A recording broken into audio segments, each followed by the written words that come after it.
प्रस्थान 19 अध्याय। सियोन पर्वत।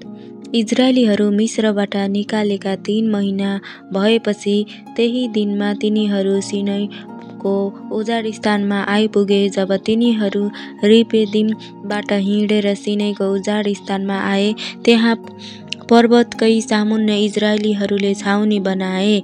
तब मूसा परमेश्वर कहाँ गएर परमप्रभुले तिनलाई पर्वतबाट भन्नुभयो, याकुबका घराना र इजरायलीहरूलाई तैँले यसो भन्नु, मैले मिस्रीहरूलाई के गरे र तिमीहरूलाई कसरी गरुडका पखेटामा झैँ बोकेर म कहाँ ल्याए सो तिमीहरूले देखेका छौ। अब यदि तिमीहरूले मेरा कुरा साँच्चै नै सुन्यौ र मेरो करार पालन गर्यौ भने सबै जातिहरूमध्ये तिमीहरू चाहिँ मेरो बहुमूल्य निज धन हुनेछौ। सारा पृथ्वी मेरै भए तापनि तिमीहरू मेरा निम्ति पुजारीहरूको एक राज्य र एक पवित्र जाति हुनेछौ।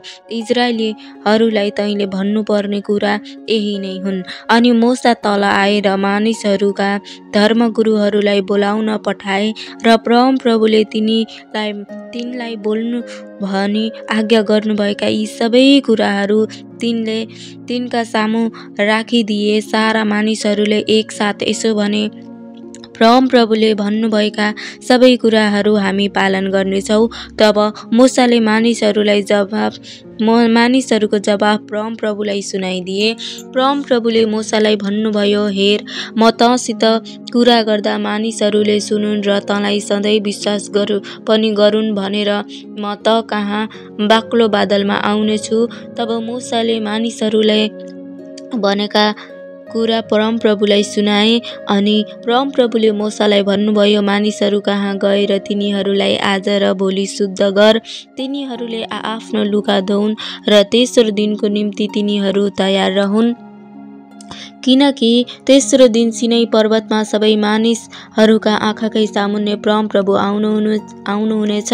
तैँले चाहिँ मानिसहरूका निम्ति चारैतिर यसो भनेर बार लगाउनु, होसियार बस, तिमीहरू पर्वतमाथि नजानु, तर त्यसका सिमाना पनि नछुनु। जसले पर्वत छुन्छ त्यो निश्चय नै मारिनेछ।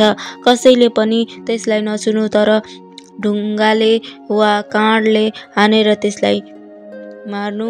पशु होस् अथवा मानिस, त्यो जीवित रहने छैन। तुरही लामो गरी बज्दा तिमीहरू पर्वतसम्म आउनु।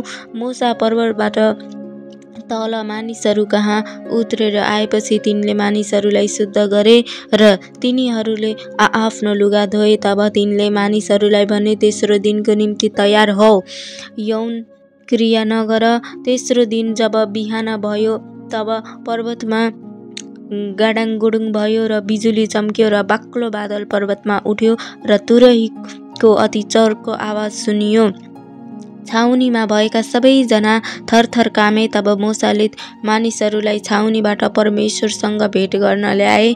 तिनीहरू चाहिँ पर्वतको फेदीमा खडा भए। परमप्रभु आगोमा ओर्लेर त्यहाँ आउनुभएको कारणले सिनै पर्वत बिल्कुलै धुवाले भरियो।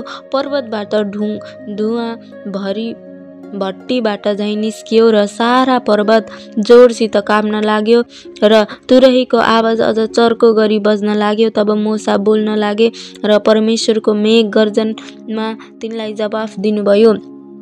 अनि परमप्रभु सिनै पर्वतको टाकुरामा ओर्लेर आउनुभयो र परमप्रभुले मूसालाई पर्वतको टाकुरामा बोलाउनुभयो र मूसा माथि उक्लेर गए। तब परमप्रभुले मूसालाई भन्नुभयो, तल गएर मानिसहरूलाई सावधान गर, नत्र त तिनीहरू परमप्रभुलाई हेर्न बार नागेर माथि आउलान् र तिनीहरूमध्ये धेरै नष्ट होलान्। परमप्रभुको नजिक आउन पुजारीले पनि आफैलाई शुद्ध गरून्, नत्र त परमप्रभुले तिनीहरूलाई तत्कालै नाश गर्नुहुन्छ। मूसाले परमप्रभुलाई भने, मानिसहरू सिनै पर्वतमा उक्लेर आउन सक्दैनन्, किनकि तपाईँले हामीलाई पर्वतको वरिपरि बार लगाएर पवित्र भनी अलग गर भनी आज्ञा दिनुभएको थियो। अनि परमप्रभुले तिनलाई भन्नुभयो, जा त आफै तल जा र हारूनको साथमा माथि उक्लेर आइज।